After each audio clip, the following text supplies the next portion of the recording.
season, and the relievers are deep into repetitive outings and different situations. I think sometimes even guys that have some experience, when you start to log 10, 11, 12, 13, 14, 15 different appearances, we're trying to balance like the fine tuning of some of the things that clearly we need to work on and then when to rest. And they're going to have to get back on the horse. So that's been a point of emphasis.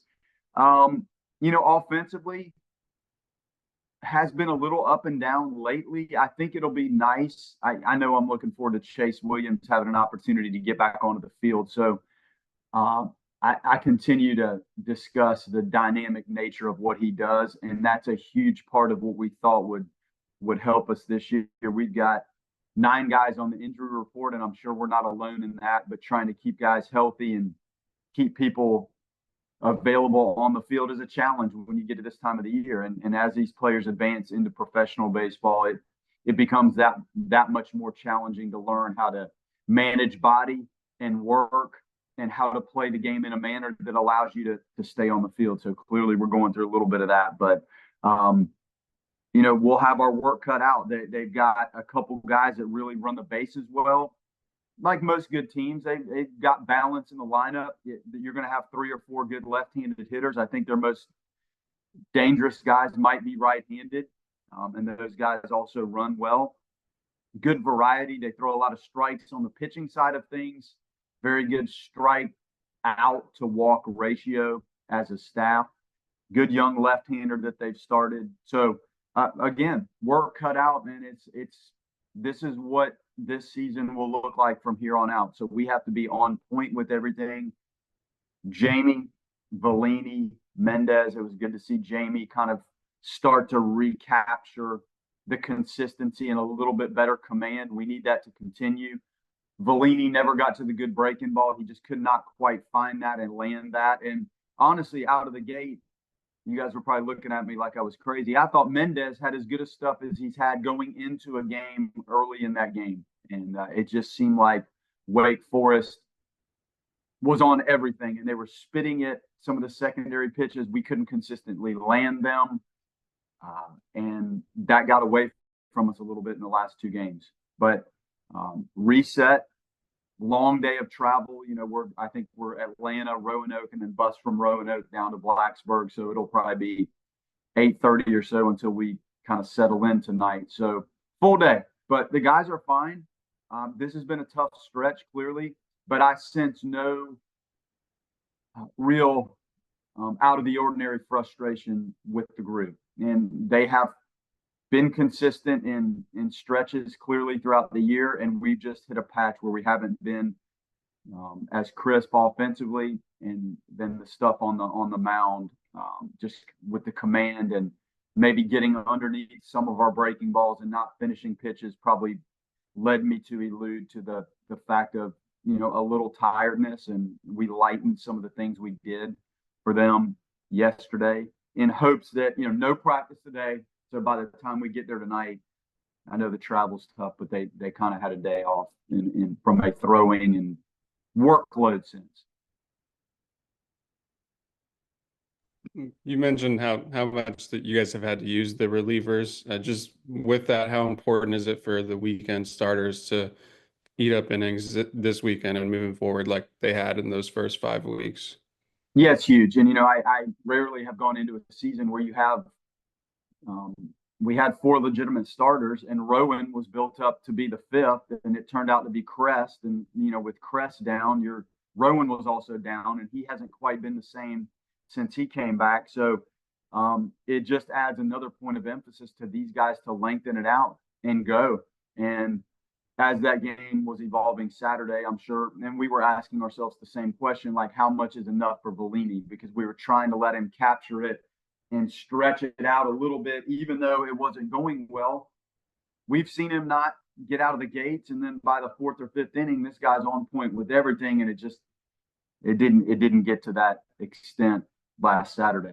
So Brett, yeah, it is really, really important, and this team was built on the quality of the starting pitching and then enough out of the bullpen to try to make this thing difficult. And I think overall we played sound defense. I think when you look around the horn, the guys have shown the ability to make the above average play. We have not solidified the third base spot. That's one we got to keep pushing those guys along and helping them develop. And we've tried 2-3 guys now to give them a shot. But the defense does support the ability of the starting pitchers to lengthen. And I think for the most part, we've managed that pretty well. But this thing was built. Each team's different. And this one going in, we knew that the strength of the starting pitching needed to really be a true asset to us to then get to some of the pieces in the bullpen to finish it up and lengthen things out and simplify the game on the backside. And we've seen it, but recently not quite as deep with some of the starts. Link, you mentioned you mentioned some of the offensive struggles recently, and the strikeouts kind of stand out a bit. Is there something you see that maybe they need to change their approach at the plate? Are guys pressing too hard? What's going on there? Well, the pitch recognition is the most difficult part of this whole operation. And when guys are not seeing some of the good secondary pitches, it makes it look obscure when you're seeing guys chase pitches out of the zone. And once that happens, it seems like at times we're conscious of maybe not being adjustable enough to handle the secondary stuff. And then it looks like you're vulnerable to some of the velocity at times. I think we had 5 freshmen in the lineup the other night. I did not expect that. I knew Miles and I knew Carnes were going to have a chance to be in there. But with some of the things we're dealing with, those guys haven't seen this before. And we've seen flashes from Delamore and flashes from Hankerson. But just the recognition and the variety of stuff, and then the relievers, you may get one crack at a reliever when you get later in the game, and the vision and the recognition and the decision-making on swing take, if that's off a tick, you're going to see the strikeouts mount and foul balls early in the count or taking good pitches to hit early in the count. We remember strike 3, but a lot of these strikeouts are built before you get to strike 3. And I see it. And that's a complex answer to your question, but that pitch recognition in game with the lights on center stage, it can be the biggest challenge in the sport. And it's very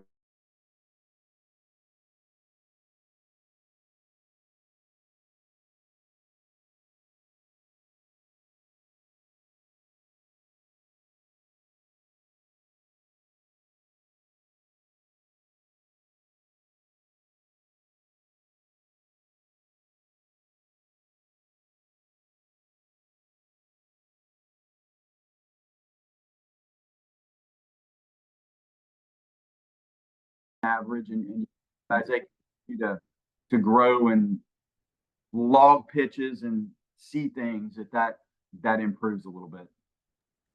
Link, you talked about the team response. How do you the message? How do you message to your team when there are real things that kind of need to be fixed and addressed, but also I think you understood you weren't going to play at the level you were for 55 game season or however long the regular season goes. Well, I try to find when to really push the button and be very demanding and tough, and then I also recognize when they don't need that.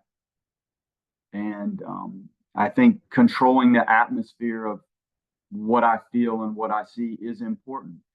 And, there's times you need to remind them of some of the really good things they have done, because when you lose a couple games in a row, it feels like the end of the world. And that's not the case. And this thing can flip very quickly. And there's probably a lot of teams in the country that would trade places with where we stand. I don't like how things have gone lately, but you look at moments where maybe you stole a game here or stole a game there, and that counteracts some of the times when things clearly aren't going your way. So there are times in the length of this when you're playing 70 games, you have to be a little bit more positive and maybe ease up and talk about some of the positive things. And then there are times when things are going really good that I have been very firm. And even with you guys, things were rolling for a while, and I saw glaring deficiencies in what we were doing, but you might have gotten away with it. So, some of those lessons right now are very apparent, and in some cases their eyes are more open and they're more apt to listen because they now see what we were talking about when we went a long time without losing a game. So you just have to, managing things, you have to find moments to really press, and then you have to have moments where they might need a little build up or something to try to relax them a little bit so they don't continue to try to force it and press. Coach, you often talk about the different approaches in hitting. Is there a different approach that's needed when there's runners on base or runners in scoring position? Well, the tendency might be that you see more secondary pitches when you have traffic. Now, like I've talked about, I can't see what this looks like to them. So we try to give them, if you want to think about it in terms of golf, like what club are you trying to hit based on the distance and the shot and the shape and the knee? Adjusting to secondary pitches, sitting on secondary pitches, or trying to eliminate the secondary pitches just to make sure you're on the fastball if you feel like that secondary pitch is maybe a little too much for you, or if the other guy's not landing.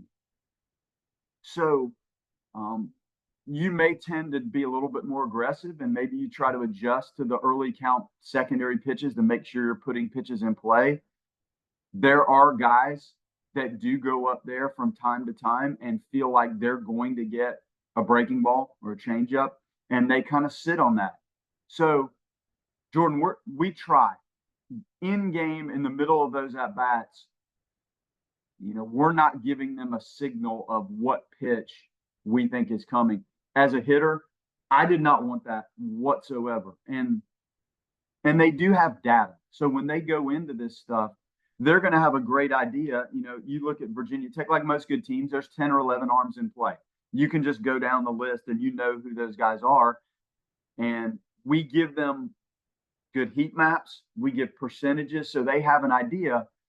But how Max Williams or Gage or Lodis or Carnes or Miles Bailey, like what that looks like to them when they're standing there, also is a factor that none of the metrics and none of the analytics and none of the heat maps and none of it might look different to Max versus Miles. So they have to then apply the approach that they feel like works and gives them the best chance to function pitch by pitch of the at bat.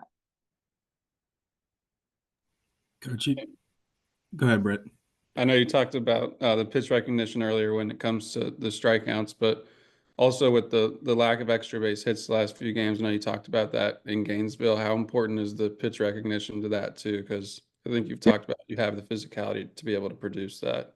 Yeah, if you're not going to recognize it and know where the spin of that slider is taking the slider, is it a good pitch to hit? Like if you're making bad decisions, the chances of those being balls that are really driven, slim. So all of the visual tools that you have in the timing, and are you timing a fastball, hoping you're in a good enough position to adjust to a secondary pitch? If you are, is the spin or what you see out of the hand, this, that, how does the changeup tumble? In those couple hundredths of a second, like, does it feel like a pitch early in the count that you can barrel? And if you can barrel it, there's a good chance that ends up as an extra base hit. Not always. If you don't barrel it, the chances of something, in the double, home run, triple category, it goes down. So you are hunting some of that exit velocity. It's so critical. And, I think of following Cam's spring and hearing the Astros manager talk about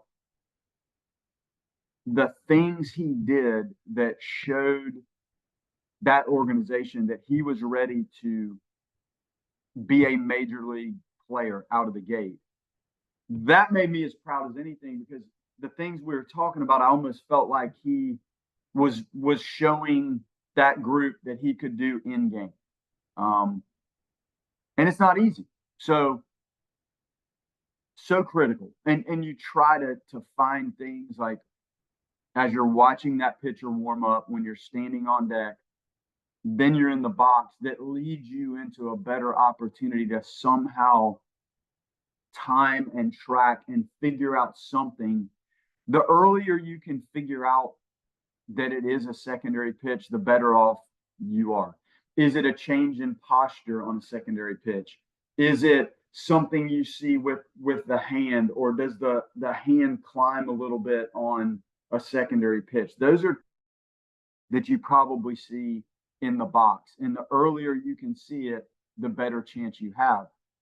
On the pitching side, hiding all of that and making those hitters have zero idea until that ball's halfway or further. And if the spin is really good at times, you can't even tell at that point. And it may be so late that you see the really weird, bad swings. So a year ago, I developed an entire presentation just on that, because you're constantly trying to find ways to help guys decode and then help the pitchers hide what they're doing. And it is hard. If you're not doing that, the extra base hit ratio way down, the strikeout ratio usually up.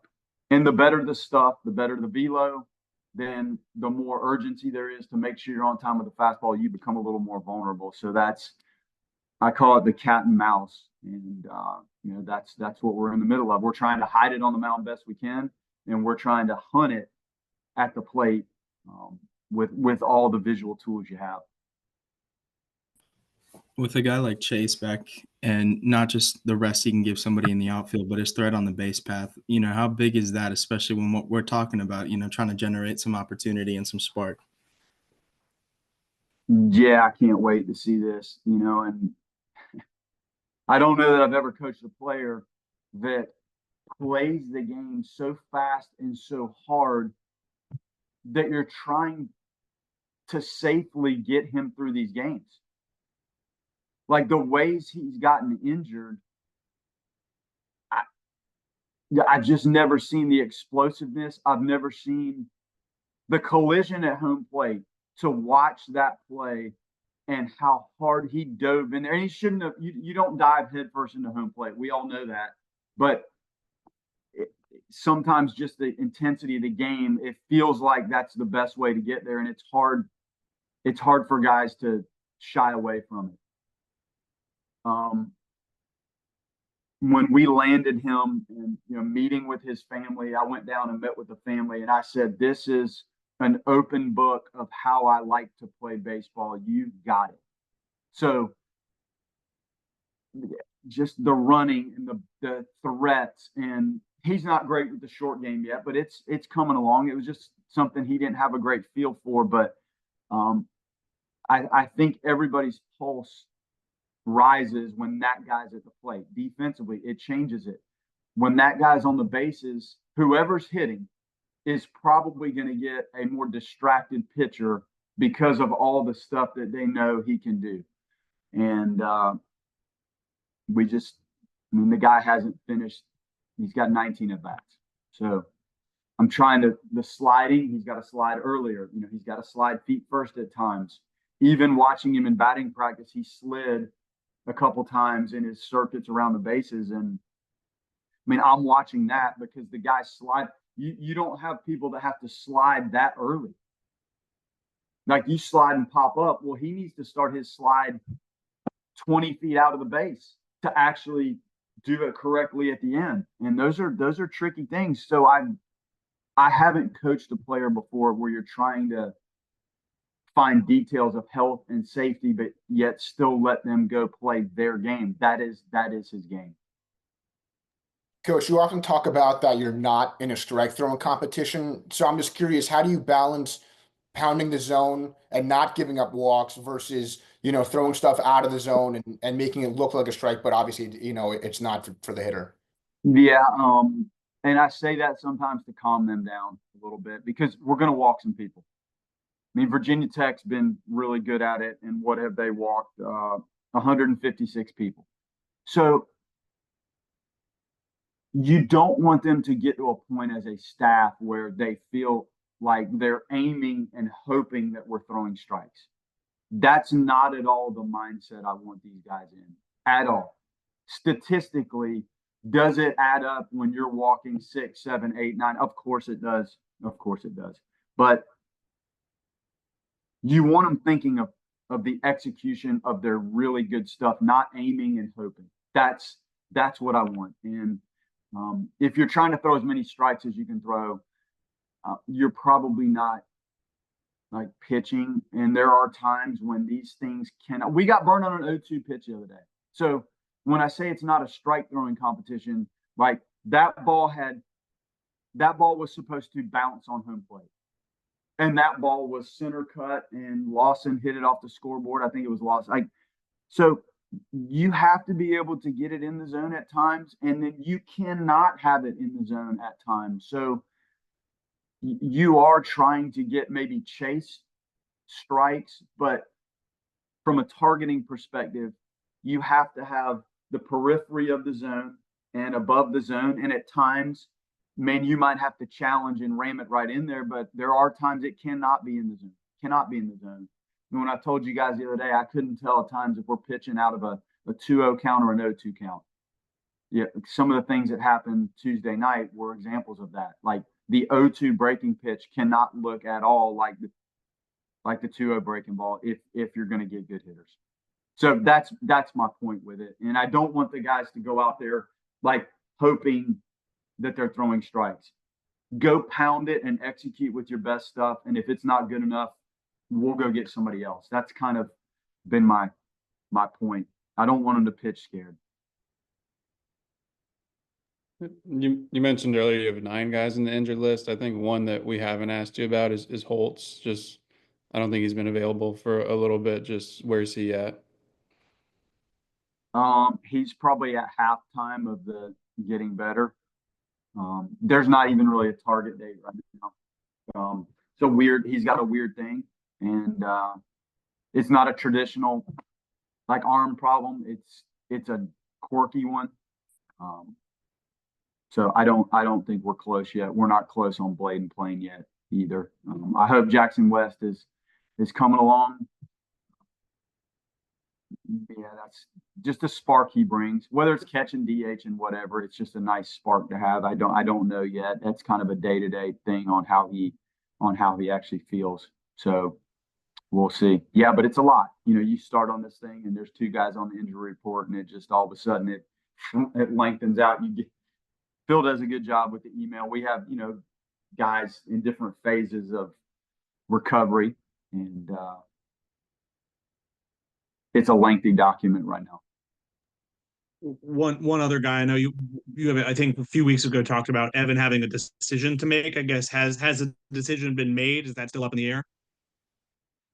Well, the decision either way probably keeps him out for the year.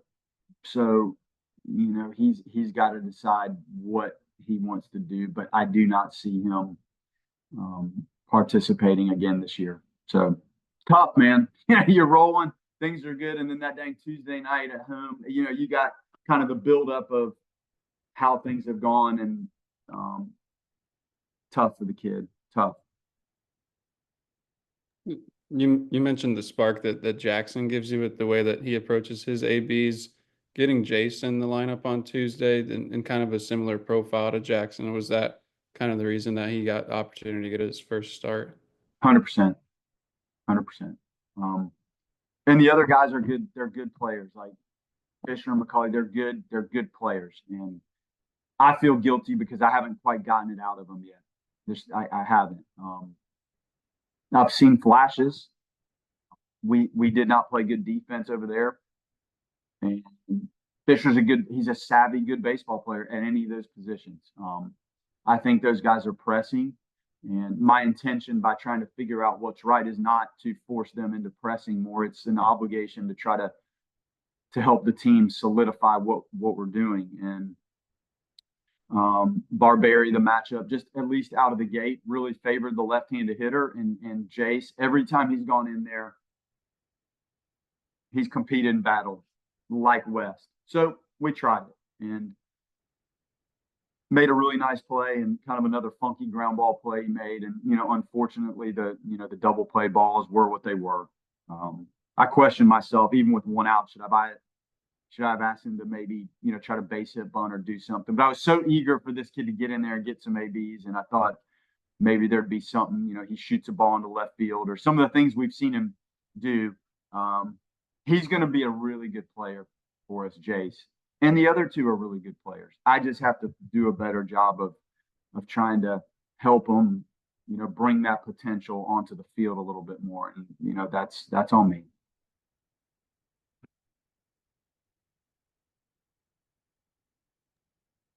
Any other questions? Yeah. Appreciate it, Link. Oh. Oh, sorry. Go ahead. Oh, sorry. My apologies. Coach, I guess I kind of just wanted to kind of ask, how do you do you kind of draw on your past experiences being the head coach at other programs, kind of when you're dealing with the ups and downs and the ebbs and flows kind of a season? Is there I guess when it comes to you maybe laying off at times, or maybe being a little bit more on it at times, does that kind of come from maybe your past experiences coaching, or is it I guess being in a new season is just kind of different? Well, you do draw on things that have happened before to you. I mean, last year couldn't have been going any better, and we went to Clemson and had 3 of the worst endings to 3 games I've ever seen in my life. Some of these guys went through that. This hasn't been like that yet. Then you do look at the players and what maybe each player may need. So I look at the holistic team atmosphere, and then I don't know how Miles Bailey is going to react. So I start to learn what I can do with each one of the guys to try to help them along. So the team is an accumulation of the 40 individuals. And I mean, I can't nitpick what's going on inside the brain of all 40, but I think I have a decent pulse of that. And you try to find moments to prod them along, get on somebody, pick somebody up a little bit, calm the team down, light a fire under the team. Those are things you learn. No 2 teams are the same. There may be experiences that you go through with teams that are similar. Our Notre Dame team in 2022 maybe ascended we were the number 1 ranked team in the country, and that was difficult to achieve there. And they had flown a flag. Any team that was number 1, there's a flag kind of in front of the football stadium with a 1 that somebody in the athletic department is the number 1 team in the country. And not too long after that, we went on a road trip and got swept, and that flag came down. And so you think about these moments and how you get back on the horse and draw on some of those things. And I think if anything at those times, maybe I try to lighten it a little bit, because the pressure that they feel when they feel failure, if you judge the win and loss, if it's failure, they feel like they're failing. So sometimes they might need a laugh or a story or something like that when it feels like all of a sudden the world's coming in, falling down on top of you. So, I do draw on those things. I commented the other day, we had a team a couple years ago that didn't lose 2 games the entire season. And how that resilience to figure out a way to overcome it and come back. I I've kind of seen a wide array of things. So it's a great question. And yes, I do try to draw on in my 25 years experiences that feel similar. And, how did the team respond to maybe what I did to try to bring them out of it? Or when they think they're on top of the world and I know they're not playing well, sometimes they need to be knocked down a peg, not because of the result on the field, but because of the fact that I see a lack of execution that will come back to get you. And I did talk about that this year because I saw some of these things happen before it might have been on display for the world. So it's a good question. Anything else? All right. Thanks, everyone. We'll Thank you, Coach. talk to you over the weekend. Hopefully Delta has Biscoff crackers. They always do. Yeah.